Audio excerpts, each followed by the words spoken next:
The reading of my father's will felt like a well-rehearsed theater production where I was the only one without a script. My brother, Julian, sat in a bespoke Italian suit, already smelling of the mahogany and cognac of the Castellan Grand Plaza.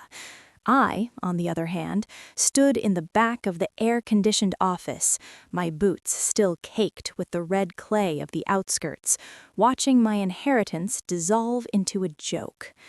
To Julian, the attorney intoned, his voice dripping with professional gravity, I bequeath the Castellan Global Group, including the flagship hotels in New York, Paris, and Dubai. You are the pillar of our legacy. Julian didn't even look at me. He just adjusted his gold cufflinks, a small, predatory smile tugging at the corner of his mouth.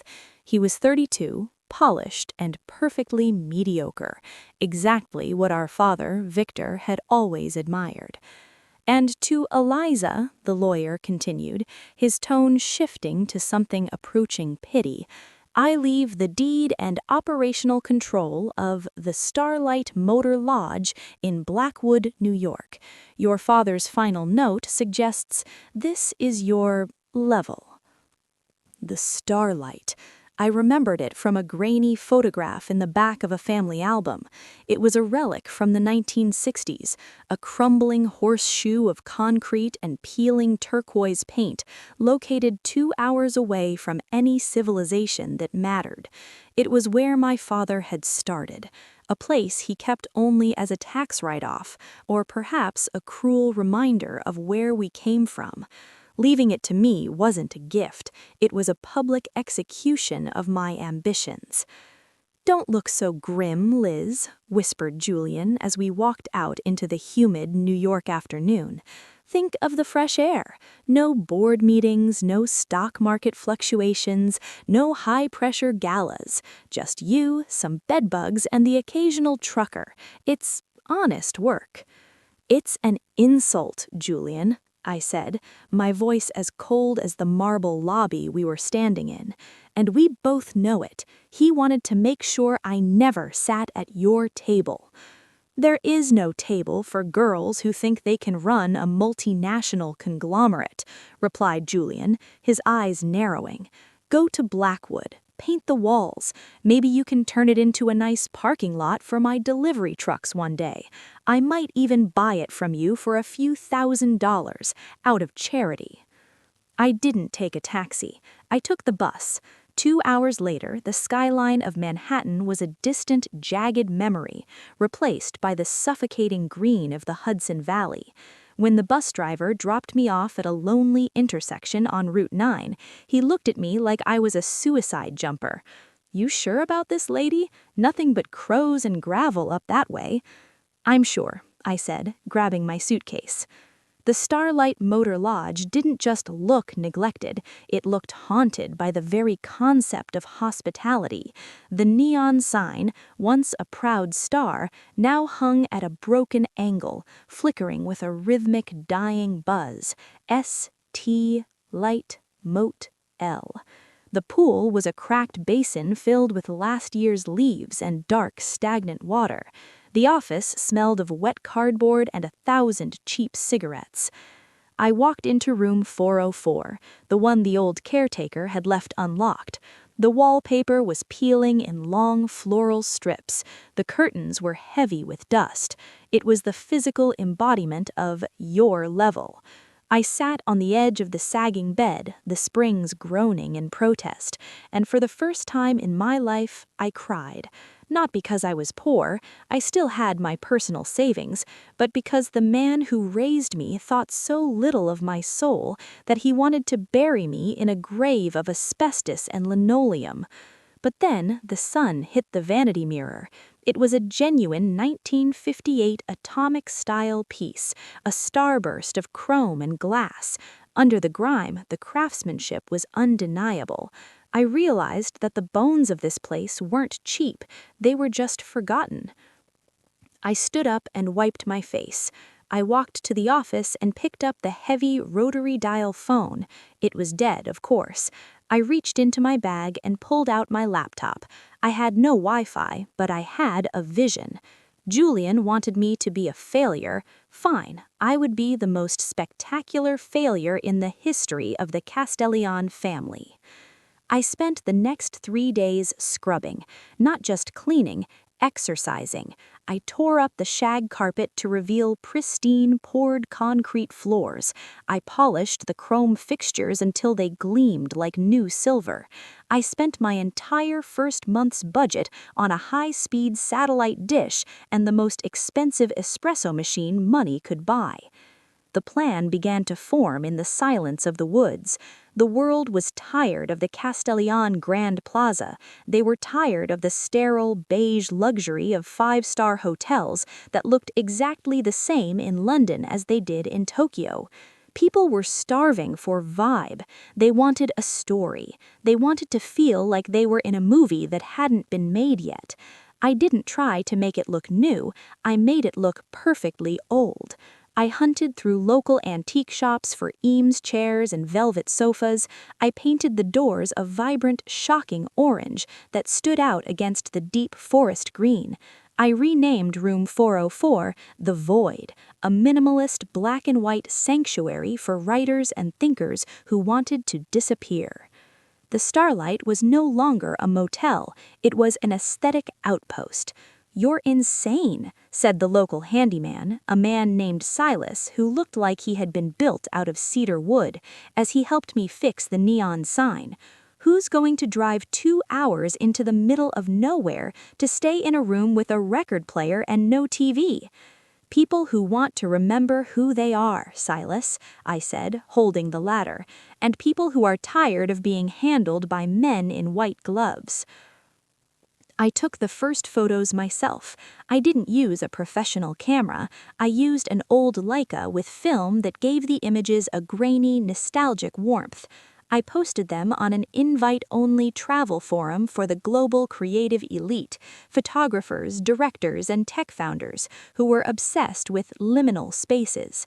I waited. 1 week later, a black vintage Porsche pulled into the gravel lot. Out stepped Kalen Voss, a legendary indie film director known for his reclusive nature and impeccable taste. He looked at the orange doors, the flickering but now intentionally rhythmic neon sign, and the concrete pool I had converted into a sunken fire pit. "Is this the place?" he asked, his voice low. "The one with the 404 room?"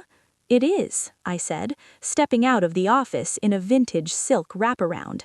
"Welcome to the Starlight, Mr. Voss. We don't have a gym, we don't have a buffet, and we definitely don't have a manager who will ask for your autograph."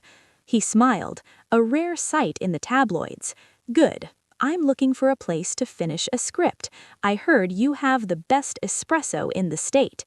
"I have the best espresso in the world," I corrected, "and the quietest nights."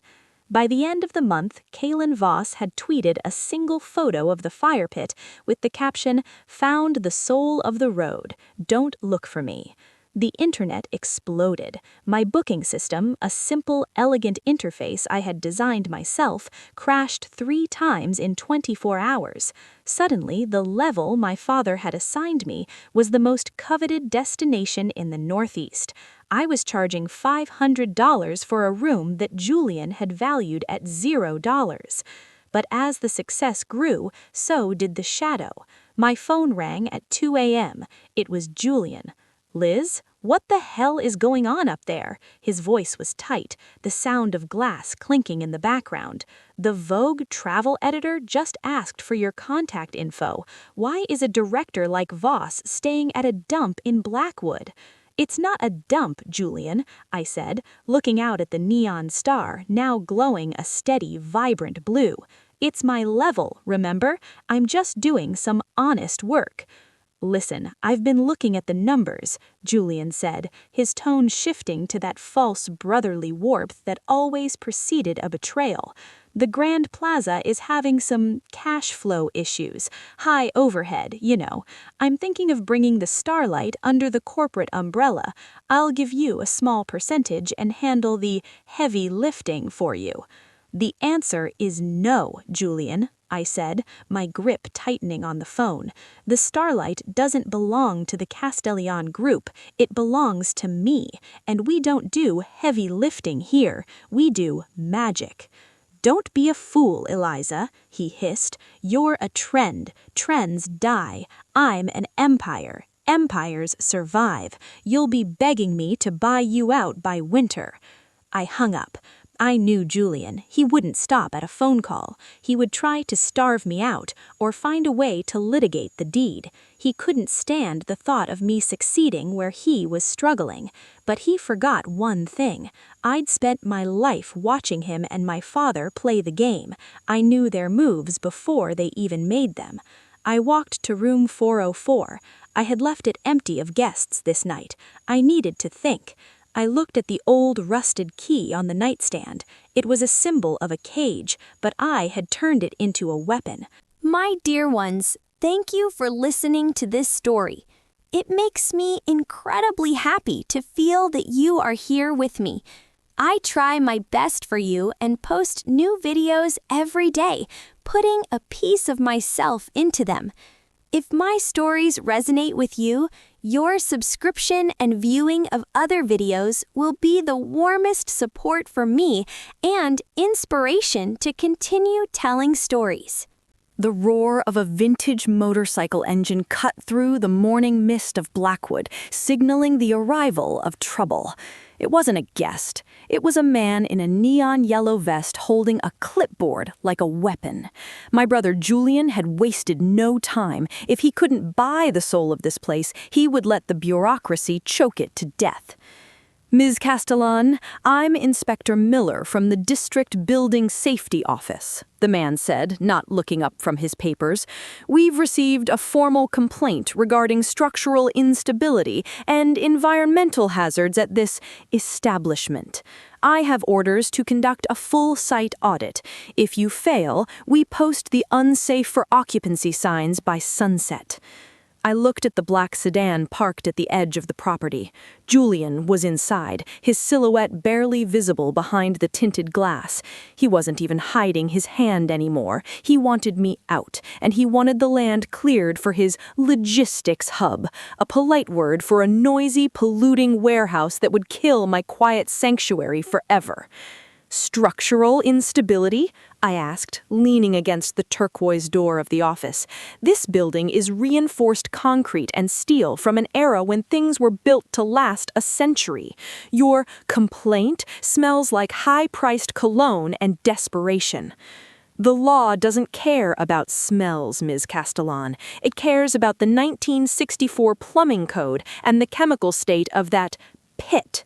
He pointed to my fire pit pool. "If that water isn't circulated and filtered according to the new public health statutes, it's a biohazard. That alone is a $50,000 fine." I had 48 hours. My bank account was healthy from the recent bookings, but $50,000 was a hit I couldn't take while I was trying to buy the adjacent 5 acres of woodland to protect my perimeter. If Julian bought that land, he'd build a wall of corrugated metal 10 feet from my guests' windows.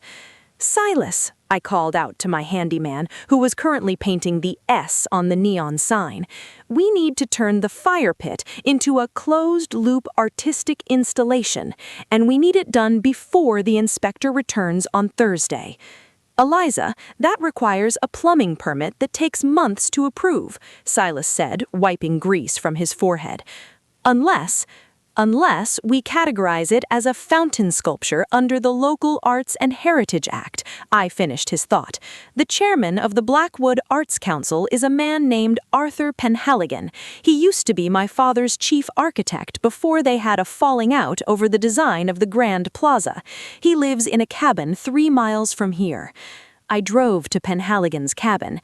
He was a man who hated the modern glass box aesthetic of the Castellan group.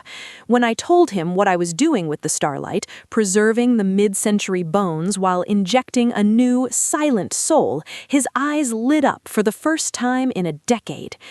Your father called that motel a monument to failure, Arthur chuckled, his voice like dry leaves. He wanted to bulldoze it in '72. I told him he was blind. Give me your sketches, girl. I'll sign off on the Fountain of Reflection tonight. Julian's inspectors can't touch an officially designated heritage site. But Julian had a countermove. While I was with Arthur, a private equity group, a front for the Castellan Group, placed a predatory bid on the Woodland lot next door. They offered double the market value with a closing date of Friday morning. If that deal went through, the Starlight would be surrounded by the screeching of trucks and the smell of diesel. I returned to the motel to find Sasha Ray sitting in my lobby. She was wearing a headscarf and massive sunglasses, trying to hide from the world. She had seen Kaylin Voss's post and had driven 4 hours just to find the void. I need to film a music video, Sasha said, her voice exhausted. Something raw, something honest. I want to use the fire pit and room 404. I'll pay whatever you want, but I need total privacy. No paparazzi, no leaks. I can give you the privacy, Sasha, I said, a plan forming in my mind. But I need something from you. I need a public statement. I need the world to know that this land, all of it, is a cultural sanctuary. On Thursday morning, the inspector returned. Julian was with him this time, stepping out of his car with a triumphant smirk. He held a bottle of champagne in one hand and a legal notice in the other. "Time's up, Eliza," Julian said. "The woods are mine. The warehouse construction starts Monday, and Miller here is about to hand you the condemnation papers. You can come work for me as a junior receptionist at the plaza if you're lucky." "Actually, Julian," I said, handing him a document with Arthur Penhaligon's official seal, "this property, including the fire pit, is now a registered New York State cultural landmark. And as for the woods..." At that moment, Sasha Ray stepped out of room 404. She wasn't wearing her sunglasses. She held her phone up, live streaming to her 80 million followers. "Hey guys, I'm here at the Starlight. It's the most beautiful place I've ever been. But some logistics company is trying to destroy these woods to build a warehouse. Let's tell them what we think about that. #SaveTheStarlight. The inspector's face went pale. He looked at Julian, then at the camera, back at his clipboard. "I think there's been a misunderstanding in the filing, Mr. Castellan.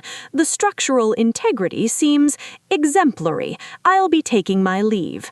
Julian's face turned a violent shade of purple. His phone was exploding with calls from his board of directors. The public backlash was instantaneous and global. The Castellan Global brand was being dragged through the mud for bullying a female entrepreneur and destroying nature. "You think this is a win?" Julian hissed, stepping toward me. "You've just made yourself a target for the entire board. They'll sue you to the Stone Age for defamation." "They won't sue the person who just saved their stock price," I said, showing him a new notification. "I just offered to sell the Starlight aesthetic branding rights back to the board, on the condition that the Woodland lot is gifted to the Blackwood Land Trust. The board already voted yes. You were outvoted, Eliza. Again." I walked into the office and poured myself an espresso. The woods were safe, the motel was a landmark, but as I watched the sunset, I saw a new car pull into the lot. It was an old, battered station wagon. Out stepped a woman I hadn't seen in years, my father's former mistress, the one who knew where the real money was hidden. "Eliza," she said, clutching a tattered briefcase, "your father didn't just leave you a motel, he left you a map to his offshore accounts, and Julian is about to find out he's been spending money that doesn't exist." The office of the Starlight Motor Lodge had become a war room, the smell of damp earth replaced by the sharp, ozone scent of high-end encryption. Beatrice sat across from me, her silk scarf slightly frayed at the edges, a testament to how quickly my father's inner circle had been discarded after his funeral. She opened the tattered briefcase, revealing ledgers that looked like they belonged in a museum of white-collar crime. "Your father was a man of shadows, Eliza," Beatrice said, her voice a low rasp. "But Julian is a man of mirrors. He's been moving capital from the European Expansion Fund to cover the massive operating deficits of the New York Grand Plaza. He's been using your worthless motel as a shell company to hide millions in undeclared offshore transfers. To the IRS, you are a ghost holding a bag of dirty money." I felt a cold shiver crawl up my spine. My level wasn't just a punishment, it was a dumping ground for the family's financial sins. If the authorities caught wind of the transactions flowing through the Starlight's accounts, I wouldn't just be out of a business, I'd be in a federal penitentiary while Julian sipped champagne on a yacht in Monaco. "He thought I wouldn't check," I whispered, my eyes scanning a transfer for $4 million dated just last month. "He thought I'd be too busy scrubbing floors to look at the corporate tax filings for this address. He's been laundering the group's losses through my property." "He's desperate, Eliza," Beatrice added, pointing to a signature on the bottom of a fraudulent loan agreement. "The Grand Plaza is hemorrhaging money. The high-end luxury market is shifting, and his beige palaces are becoming mausoleums. He needs the Starlight to stay small and neglected, so he can keep using it as a back door. If you make it too successful, the auditors will start asking questions he can't answer."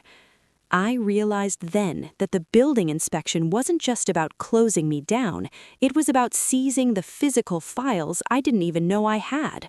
Underneath the office floorboards, in a safe my father had installed decades ago, were the original shadow books. "Silas," I called out, "I need the heavy-duty drill, and get Sasha's security team to guard the perimeter. No one, and I mean no one, gets past the gate tonight." As the drill chewed through the steel lock of the floor safe, the night outside turned violent. A storm was rolling in over the Hudson, thunder shaking the very bones of the motel. I felt like I was digging up a corpse. When the door finally swung open, it wasn't gold or cash.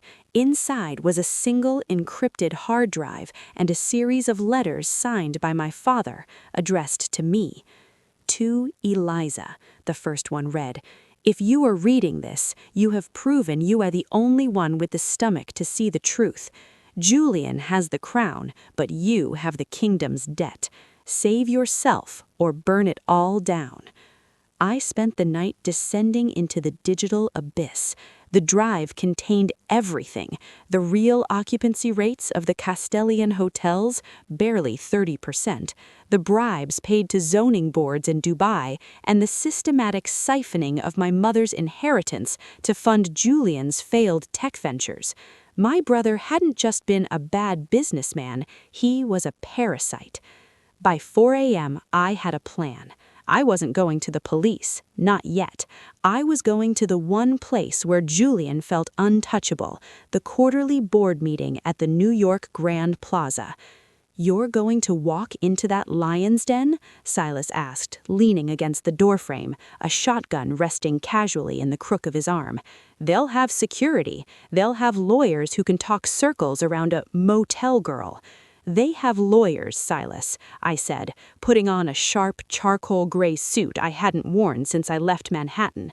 "But I have the receipts, and more importantly, I have the spotlight."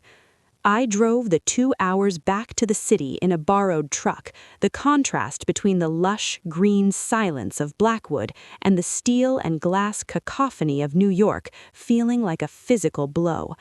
I walked into the Castellian Grand Plaza through the service entrance. I knew the layout of this building better than Julian ever would. I had played in these hallways as a child while my father built his empire on lies. I reached the 40th floor boardroom just as Julian was starting his presentation. He was showing a glossy slide of the Castellian future, a nightmare of chrome towers and artificial intelligence concierges. "The Starlight Motor Lodge," Julian was saying to the board, his voice full of mock sorrow, "has unfortunately become a liability. My sister's eccentric management has led to a series of legal complications. I am proposing we liquidate the asset and focus on our core luxury holdings." I pushed the double mahogany doors open. The sound echoed like a gunshot. "Liquidate? That's an interesting choice of words, Julian," I said, walking toward the head of the table, "especially considering liquid is the state of the $4 million you moved through the Starlight's account last Tuesday to pay off your gambling debts in Macau." The silence in the room was absolute. Julian's face went from pale to a sickly, translucent white. He tried to speak, but his voice failed him. "Eliza, you're not authorized to be here," the chairman said, though his eyes were fixed on the drive in my hand. "I am the owner of the Starlight Motor Lodge," I said, leaning over the table, directly into Julian's space. "And as the owner, I have full access to the shadow ledgers my father kept, ledgers that show this company isn't just struggling, it's a corpse being held up by wire and fraud. Julian hasn't been managing your assets, he's been cannibalizing them." I plugged the drive into the central projector. The glossy towers disappeared, replaced by the grim reality of the shadow books. Red ink everywhere, loan defaults, forged signatures. "This is a fabrication," Julian finally roared, slamming his hands on the table. "She's a disgruntled heir. She's trying to tank the stock so she can buy it for pennies." "The stock is already pennies, Julian," I said, turning to the board. "The only reason you still have a building to sit in is because the Starlight's land value is holding up the collateral for the plaza's mortgage. But I've just transferred that land into a non-profit trust. The collateral is gone. The bank will be calling for its payment in exactly, I checked my watch, 4 minutes. The chairman's phone began to vibrate, then the vice chairman's, then Julian's. The collapse was happening in real time. "You destroyed us," Julian whispered, his eyes wide with horror. "You burned the whole family down just to spite me." "I didn't burn it, Julian," I said, picking up my bag. "I just turned on the lights. And as it turns out, there was nothing left but dust." I walked out of the building and into the crisp morning air. My phone was blowing up with messages from news outlets, investors, and banks. I ignored them all. I got into the truck and started the engine. I had work to do. But as I reached the George Washington Bridge, a black SUV pulled up alongside me. The window rolled down. It was Marcus Thorne, the man from the previous story, but in this world, he was the head of a rival hotel chain, the Obsidian Group. "That was quite a show, Ms. Castellan," he said, a wolfish grin on his face. "You've made the Castellan name radioactive, which means the plaza is going to be sold at an auction tomorrow for a fraction of its value. My group is interested, but only if we have a partner who knows where the bodies are buried." "I'm not a partner, Marcus," I said, flooring the gas. "I'm the competition, and I don't bury bodies. I build monuments over them." The high-speed adrenaline of the boardroom coup had faded into a cold, metallic dread as I raced back toward Blackwood. The rain was no longer a storm. It was a persistent, gray shroud that blurred the lines between the road and the forest. My phone was a constant vibration in my pocket. Bankers, reporters, and Julian's frantic, threatening voice messages that transitioned from "I'll kill you" to "Please, Eliza, don't do this" in the span of 10 minutes. "He's not at his penthouse," Beatrice's voice crackled over the truck's speakers, "and he's cleared out his safe deposit box at Manhattan Trust. Eliza, he's heading for the private airfield in Teterboro. If he gets to that jet, the keys to the liquidation funds go with him. You'll be left with a landmarked motel and $1 billion in litigation." "He's not going to the airfield, Beatrice," I said, gripping the steering wheel until my knuckles turned white.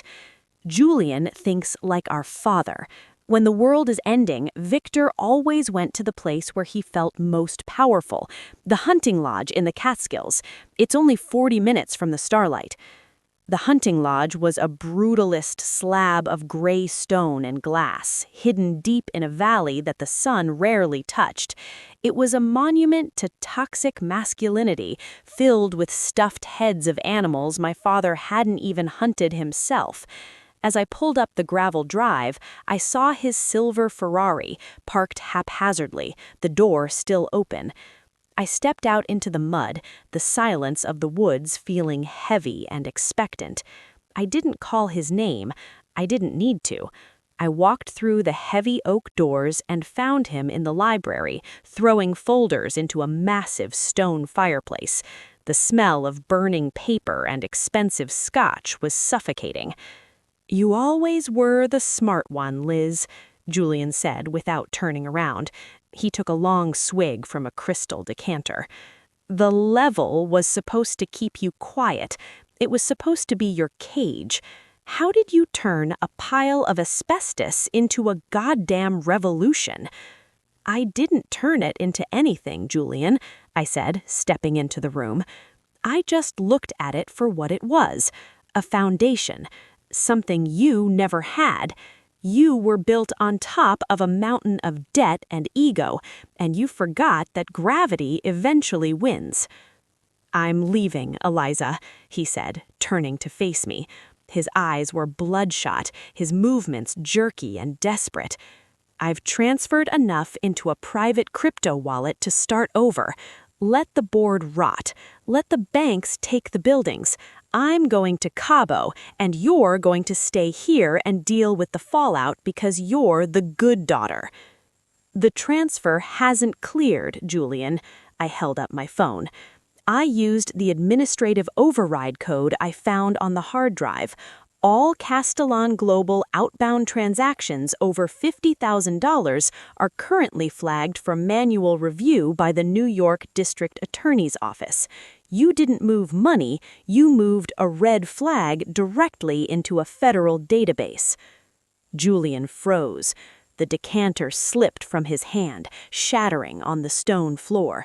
The smell of high-end rye filled the room like a funeral offering. You called the feds?" he whispered, his voice cracking. "On your own brother?" "I called them on the man who was using my motel to launder money. I'm protecting the Starlight. If that means you go down with the plaza, that's a choice you made years ago." Suddenly, the headlights of two heavy SUVs swept across the room from the driveway. Not the police. Blacked-out windows, heavy brush guards. "Is that your ride, Julian?" I asked, my heart skipping a beat. "No," he said, the color draining from his face. "I didn't call anyone. I thought I was alone." The doors of the SUVs opened, and men in dark tactical gear stepped out. In the center was Marcus Thorne. He wasn't smiling anymore. He looked like a man who was tired of games. He walked into the lodge like he already owned the deed. "Mr. Castellan, Miss Castellan," Thorne said, his voice echoing in the stone hallway. "I believe we have some business to discuss that shouldn't involve the district attorney. My group has just acquired the debt on this lodge, along with the Starlight's neighboring parcels. Technically, you're trespassing on Obsidian Group property." "The Starlight is in a non-profit trust, Marcus," I said, stepping in front of Julian. "You can't touch it." "The trust was formed using assets that are currently being contested in a fraud investigation," Thorne countered, pulling a thin tablet from his coat. "My lawyers had it frozen 10 minutes ago. Currently, the only person with the power to sign over the Castellan name and its remaining intellectual property is the chairman. And since Julian is still technically in that seat, I've brought a very generous retirement package." He wanted the name. He wanted the prestige of the Castellan brand to prestige-wash his own shadowy empire. He didn't care about the hotels. He cared about the legacy. He was the shark that had been waiting for the blood to hit the water. "Sign it, Julian," Thorne commanded, "and I'll have a private plane waiting for you at a secondary strip. No red flags, no DA, just a clean break and a comfortable life in a country without an extradition treaty." "Don't do it, Julian," I said. "We can fight this. We can go to the board, admit the fraud, and restructure." "With what money, Eliza?" Julian laughed bitterly. "You burned the bridge. You're the one who showed them the holes in the boat." Julian reached for the tablet. "One signature," Thorne whispered, "and the nightmare ends." As Julian's pen touched the screen, the power in the lodge flickered and died. A backup generator kicked in, humming with a low, mechanical growl. In the sudden shift of light, I saw something in the corner of the library, a small red light on a hidden camera. "Marcus," I said, my voice cutting through the tension, "you might want to check the terms and conditions of this lodge. My father was a paranoid man. He recorded every meeting, every off-the-books deal that happened in this room. And right now, your offer of an escape plan for a known federal fugitive is being uploaded to the same cloud server as my shadow books." Thorne stopped. He looked at the camera, then back at me. "You're bluffing. Victor didn't have the tech." "He didn't," I said, "but I did. When I came up here last year to dust, I installed the Starlight's security suite. This entire room is a live feed, Marcus. The DA isn't just watching Julian, they're watching you." Thorne's tactical team shifted uneasily. They were mercenaries, not martyrs. They didn't sign up to be captured on a live federal feed. "Check it," Thorne hissed to one of his men. The man tapped on a handheld device and nodded grimly. "She's not lying, boss.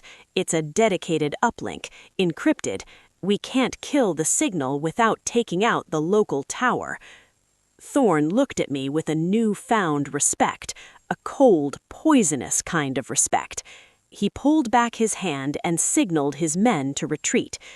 "You've won a stay of execution, Eliza," Thorne said, backing towards the door. "But Julian is still a broken man, and your empire is still a pile of ash. I'll buy the pieces from the bankruptcy court. It'll just take a little longer." As the SUVs roared away, Julian collapsed into a chair, buried his face in his hands, and began to sob.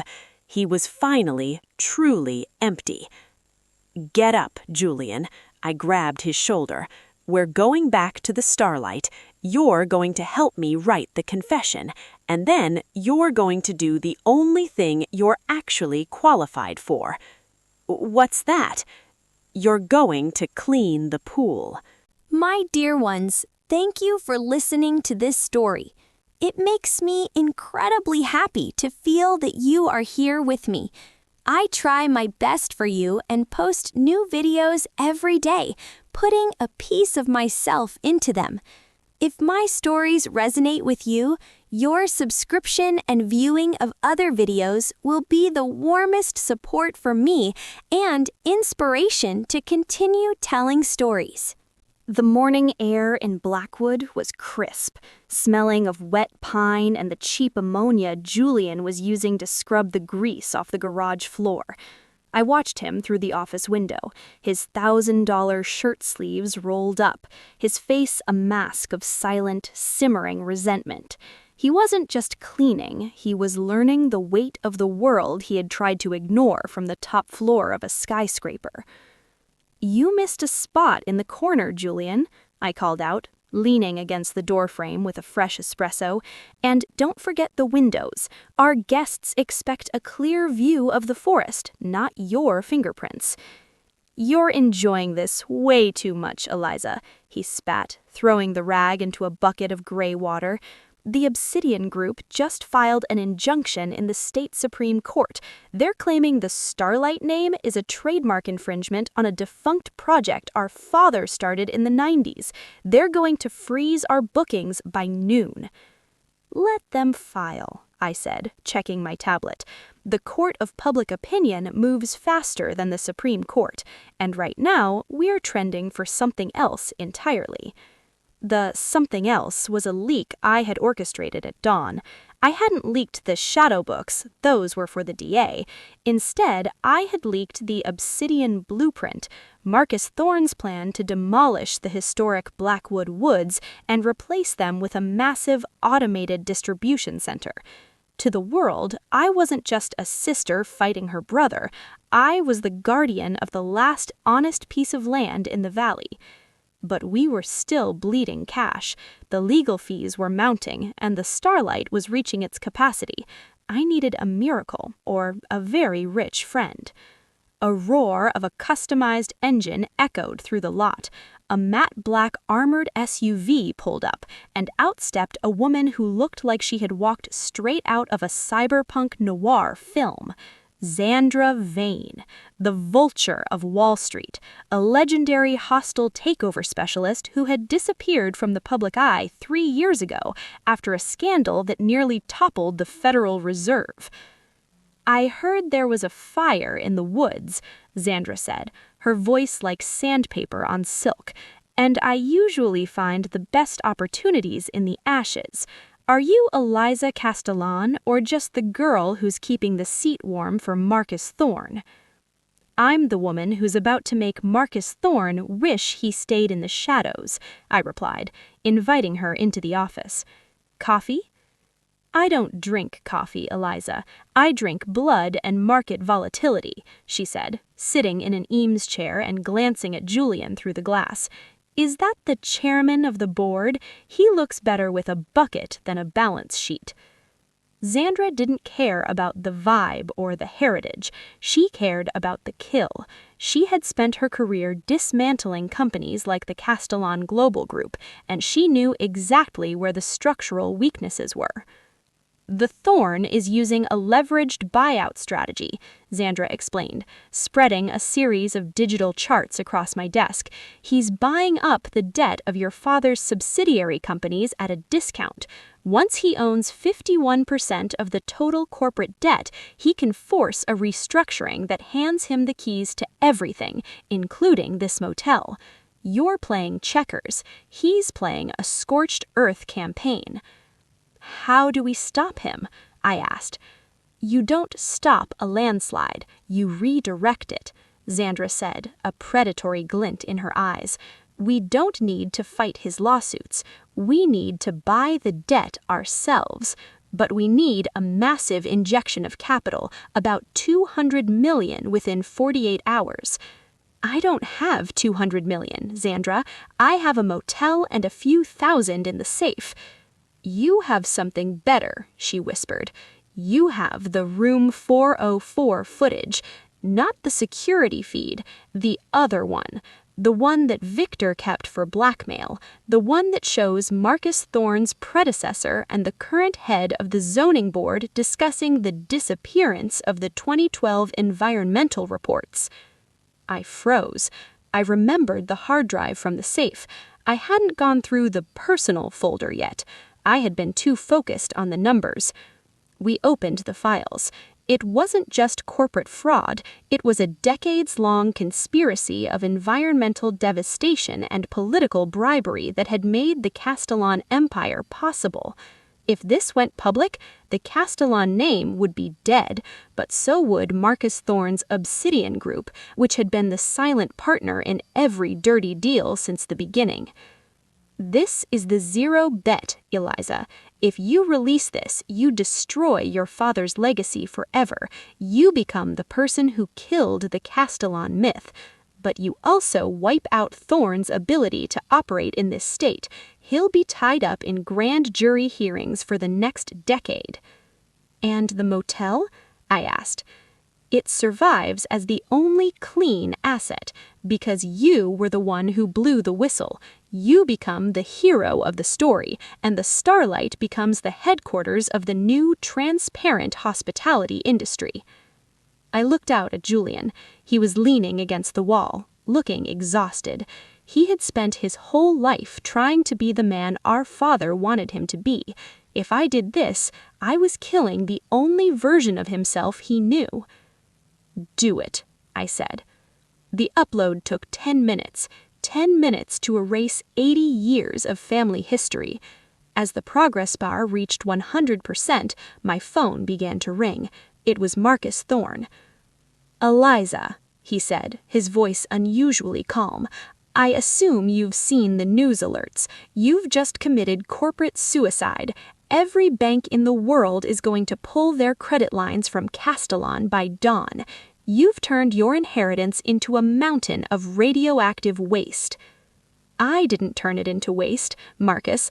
I just showed the world that you've been building your empire on top of a toxic landfill. The Obsidian Group is finished. The DA has the warrants. Enjoy the grand jury." I hung up and walked out into the courtyard. The neon sign was flickering, the S finally giving out for good. "Julian!" I called out. He walked over, wiping his hands on a towel. "What now?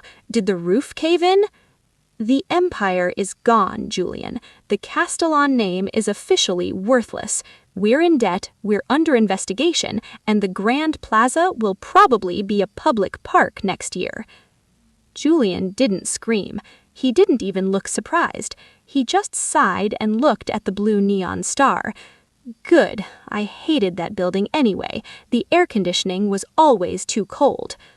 But then a fleet of black sedans, not Thorne's, but official government vehicles, pulled into the gravel lot. Federal agents stepped out, led by a woman in a gray suit. "Eliza Castellon, I'm Special Agent Ross with the FBI's Financial Crimes Division. We have the files you uploaded. We're here to take Julian into custody for questioning, but we're also here to discuss your witness cooperation agreement." "He's not going anywhere without his lawyer," I said, stepping in front of Julian. "I'm his lawyer," Zandra Vane said, stepping out of the office with a folder in her hand, "and we've already filed for immunity in exchange for his testimony against Marcus Thorne." As they drove Julian away, I stood alone in the center of the Starlight. The silence was absolute. I had won, but I was standing in the middle of a ruins. I had the land, I had the truth, but I was also the most hated woman in the New York business world. Then my tablet chimed. A new booking. Name, anonymous. Room 404. Note, I heard the Starlight is the only place where the light is real. I looked up. A single battered motorcycle was pulling into the lot. The motorcycle was covered in dust, but the bike was a masterpiece of custom engineering. It was the beginning of the new era. The people who didn't want the gold were coming, and I was the only one with the keys. The night air in Blackwood had turned razor sharp, carrying the scent of early frost and the metallic tang of the new security fence Silas was welding around the perimeter. The Starlight was no longer a breezy retro escape. It was a compound. Since the FBI raid on the Castellon Grand Plaza, my phone had become a battlefield of death threats and encrypted messages from whistleblowers looking for asylum. I sat in room 404, the glow of 6 monitors reflecting in my tired eyes. "The perimeter is set, Eliza," Silas said, his face shadowed by a heavy welder's mask. "Motion sensors, infrared cameras, and I've reinforced the office glass with ballistic polycarbonate. But you can't live like a prisoner in your own dream. This place was supposed to be about freedom." "Freedom has a high price when you've just cost the Obsidian Group $4 billion in market cap. Thorne is bankrupt, but his silent partners, the ones who don't care about stock prices, are still very much active. They don't want the land anymore. They want an example." The Starlight had become a sanctuary for the New Era outcasts. We had a world-class coder in room 102 who was rebuilding the company's server architecture from scratch. We had a disgraced investigative journalist in room 205 who was cataloging the environmental crimes of the Hudson Valley. We weren't a motel, we were a distributed intelligence agency with a vintage aesthetic. But the guest in room 301 was different. He had arrived on the custom motorcycle I saw the night Julian left. He called himself Leo Thorne. No relation to Marcus, he claimed, but his eyes had the same predatory stillness I had seen in my father. He paid in physical gold coins and never left his room during the day. "Xandra, run a deep scan on Leo Thorne," I said into my headset as I watched the feed from room 301's corridor. "He's too quiet, even for a whistleblower. He doesn't look like a man running from the law. He looks like a man waiting for an invitation." "I'm already on it, Eliza," Xandra's voice crackled. "But the data is coming back redacted, not missing, erased. He's a cleaner, a specialist the Obsidian Group uses to neutralize internal threats. If he's there, it's not for the coffee." I didn't call the police. The local sheriff was still on the Castellan payroll, and the feds were too busy with Julian's testimony to care about a motel in the woods. I grabbed the heavy iron key to room 404, the one that now acted as a master override for the entire facility, and walked out into the cold. The courtyard was silent, save for the hum of the neon sign. I reached room 301 and knocked. The door swung open immediately, as if he had been standing right behind it. "Miss Castellan," Leo said, stepping aside. The room was stripped of its vintage charm. The Eames chair had been moved to the corner, replaced by a portable tactical workstation. "You were watching the cameras. I was wondering when you'd stop watching the cameras and start asking the real questions. Who are you, Leo, and why is your gold the same purity as the bars stolen from the Castellan vault in '98? I asked, my hand resting on the silent alarm in my pocket. "I'm the person your father hired to protect you, Eliza," he said, turning back to his screen. "Before he died, Victor knew Julian would fold like a paper crane. He knew Thorne would come for the Starlight. He set up a dead man's switch, a private security contract that triggers the moment the Castellan Group enters bankruptcy. I'm not here to kill you. I'm the one who's going to help you survive the night." He pointed to the screen. 6 heat signatures were moving through the woods, bypassing Silas's sensors. They weren't using the road. They were coming through the protected woodland I just fought to save. "Tactical team, ex-Obsidian mercenaries," Leo whispered. "They're not here for a conversation. They're here to burn the Starlight to the ground, with you and every whistleblower inside. They want the hard drives, and they want the zero bet to be a memory." "Silas, lock down the perimeter. Trigger the Sasha Ray protocol," I shouted into my comms. The Sasha Ray protocol was something I had designed for high-profile guests. It wasn't about weapons, it was about light. Suddenly, the entire lot erupted into a blinding 360-degree strobe effect. Thousands of hidden LED strips hidden in the gravel in the trees began to flash with a disorienting high-frequency white light. It was designed to ruin night vision goggles and cause immediate vertigo. "Move!" Leo grabbed my arm, pulling me toward the office. "The strobes will buy us 3 minutes, but they have thermal-guided optics. We need to get to the void room. It's the only one with the lead-lined walls for the server rack." We ran through the blinding chaos. I could hear the muffled fwip, fwip of suppressed rifles hitting the concrete. Silas was return firing from the roof with a flare gun, illuminating the woods in a hellish orange glow. The Starlight was no longer a dream. It was a war zone. We reached room 404 and slammed the reinforced door. Inside, the coders and the journalist were already shivering in the corner. "The uplink is almost complete," the coder yelled over the sound of breaking glass. "If we lose power now, the encryption will fail." "Hold it together," I commanded, stepping toward the master console. Leo, can you stop them? I can't stop a 6-man team alone, Eliza, but I can change the terrain, Leo said, opening a panel in the wall I hadn't even known existed. Inside were a series of levers. Your father was a paranoid bastard. He didn't just build a motel, he built a trap door for the entire valley. Leo pulled the lever. A deep, grinding sound echoed from beneath the pool. The fountain of reflection, the fire pit I had converted, began to sink. It wasn't just a pit, it was the vent for an old underground industrial gas line that had been capped in the 50s. Get everyone to the basement, now, Leo yelled. The ground shook.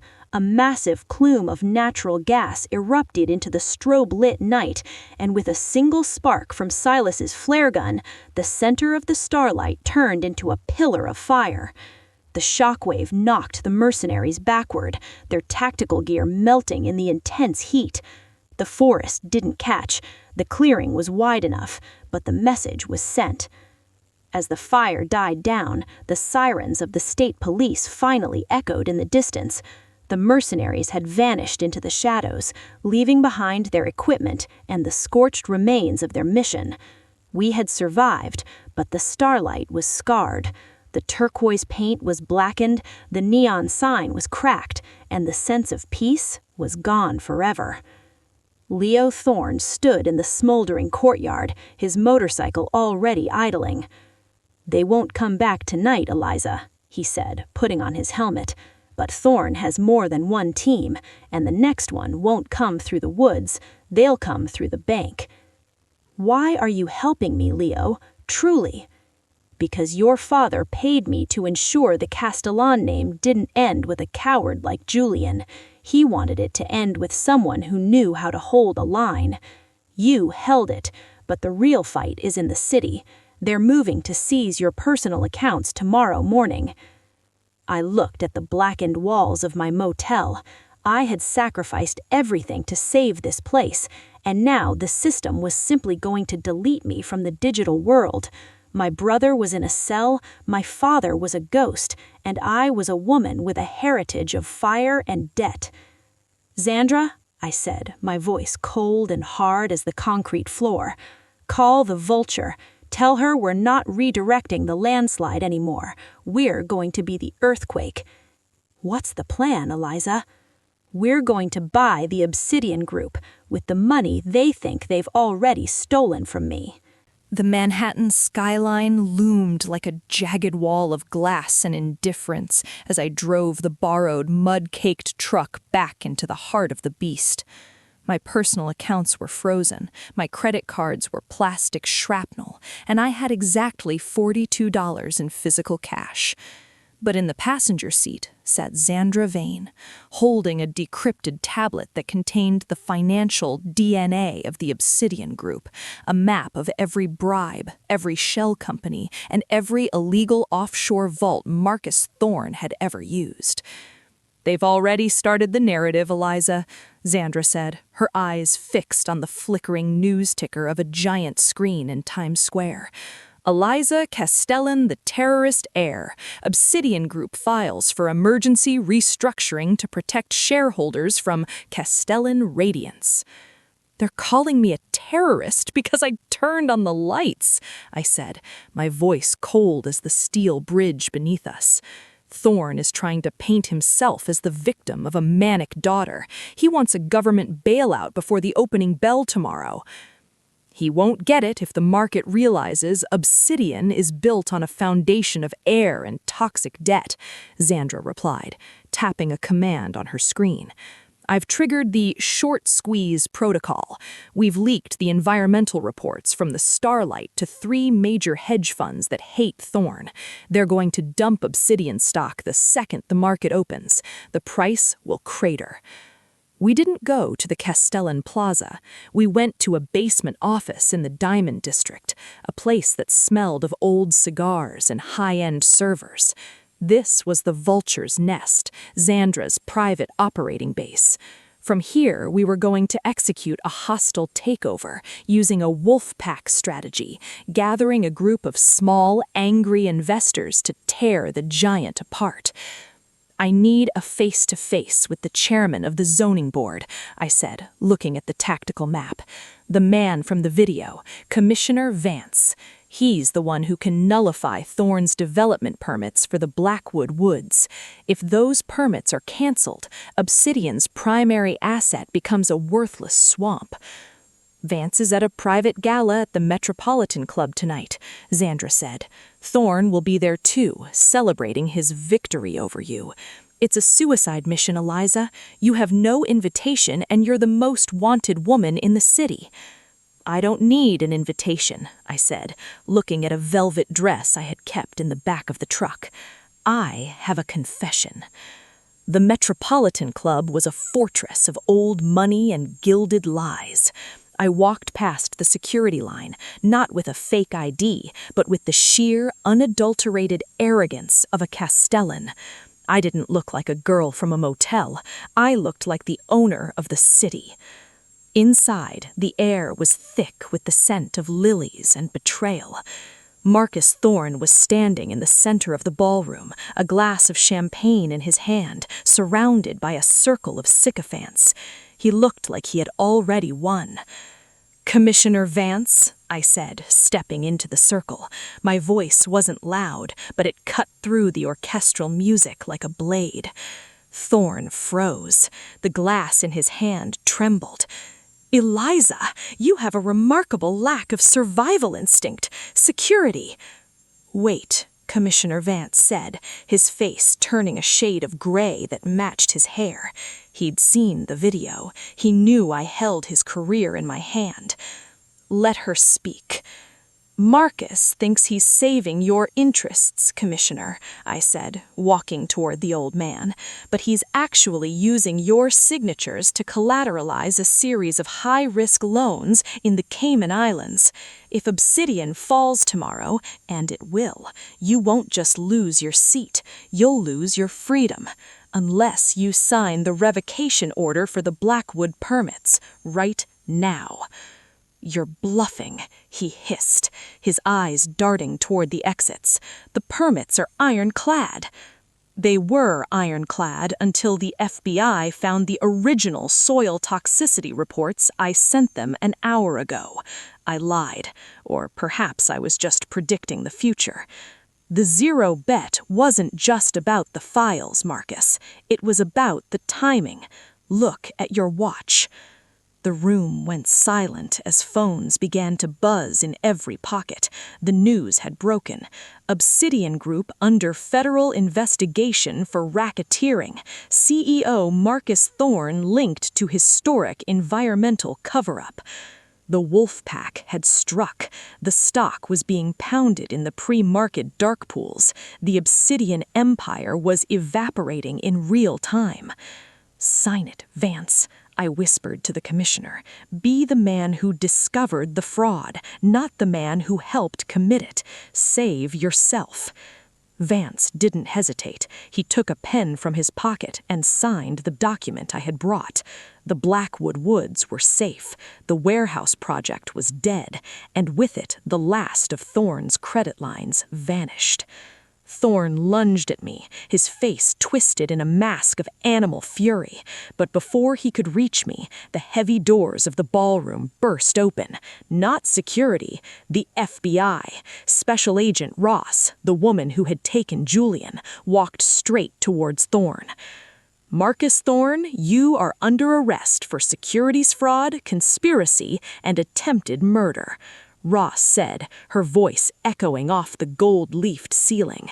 Thorne was led away in handcuffs, past the elite of New York, past the mirrors that had reflected his ego for so long. He looked at me one last time, a look of pure, unrefined hatred. "You'll never be one of us, Eliza. You're just a girl who likes to play with matches."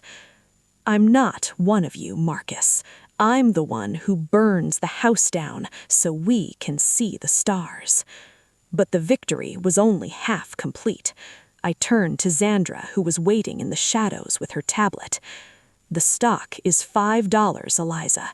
If we move now, we can buy the controlling interest for $50 million. Where are we getting the capital?" from the only person who still has a clean Castellan account, my mother's trust, the one my father could never touch because it was tied to the land of the starlight. The worthless motel was the key all along. It wasn't a dumping ground for debt. It was the ultimate insurance policy. We hit the buy button. By the time the sun rose over Manhattan, I wasn't the terrorist heir. I was the new chairperson of the board. I had executed the most audacious hostile takeover in the history of the Hudson Valley. I owned the Grand Plaza. I owned the Obsidian Group. And I still owned the Starlight. But as I sat in the empty boardroom of the Grand Plaza, looking at the sunrise, I realized that I didn't want any of it. The glass, the chrome, the sterile luxury, it felt like a tomb. I picked up the phone. "Julian? Eliza?" His voice sounded tired, muffled by the walls of his holding cell. "I heard. You actually did it. You bought the bastards." "I bought them, Julian, and now I'm going to dismantle them. We're going to sell the high-rises. We're going to pay off the staff, and we're going to turn the Castellan Group into something that actually matters." "What about me?" he asked.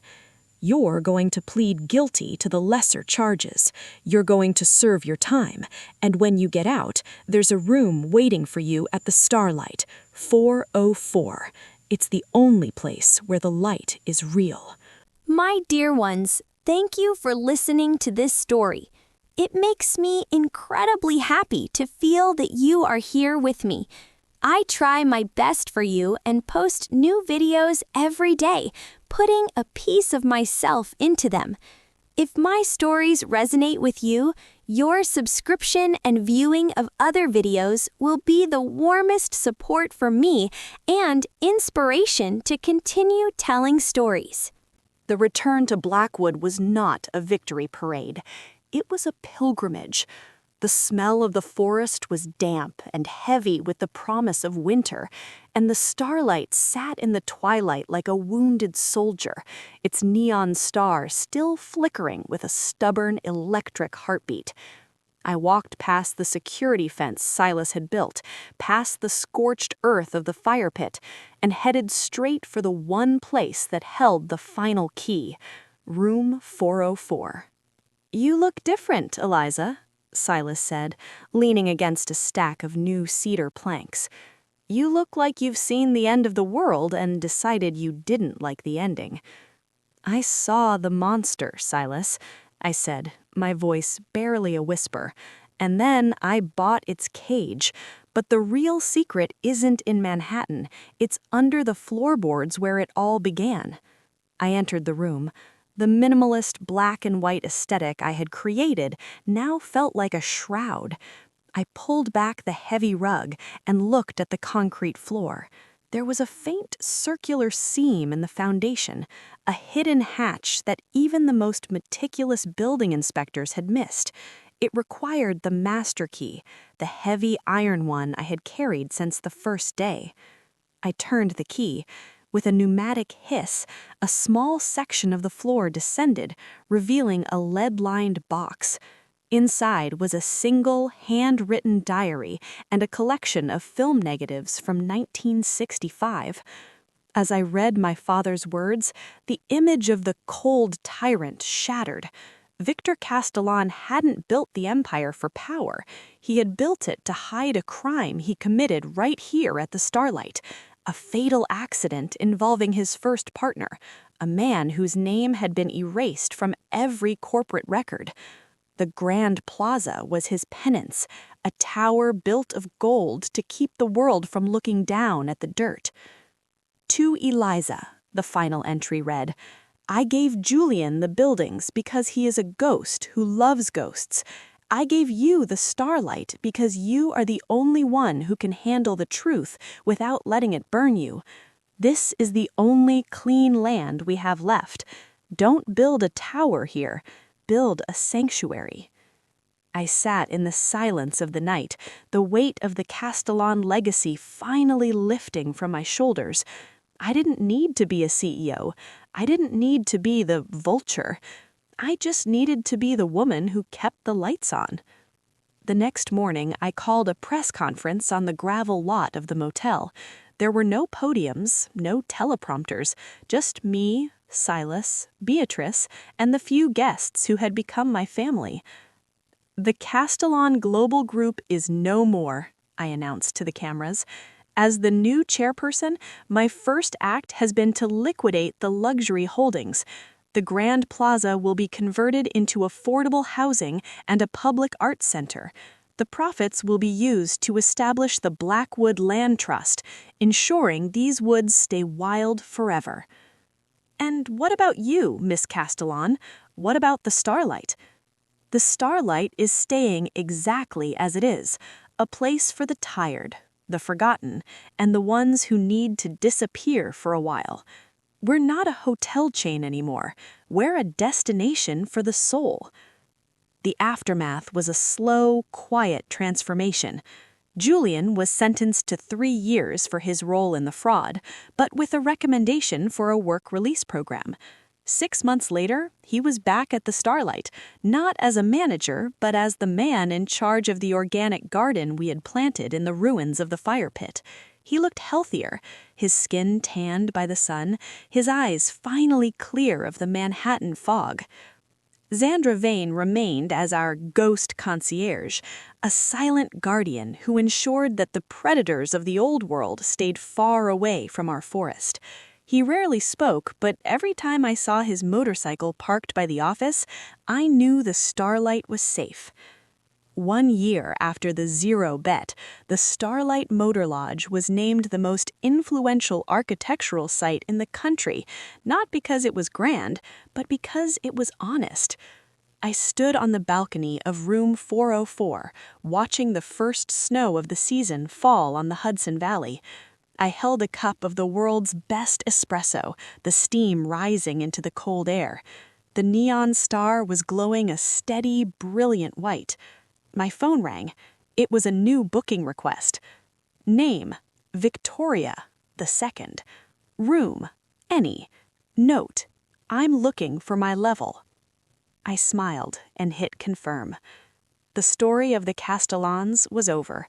The story of the Starlight was just beginning. I walked back into the office, the bell chiming a welcome as a new guest pulled into the gravel lot. I was no longer the daughter of an empire. I was the keeper of the light. And for the first time in my life, that was enough.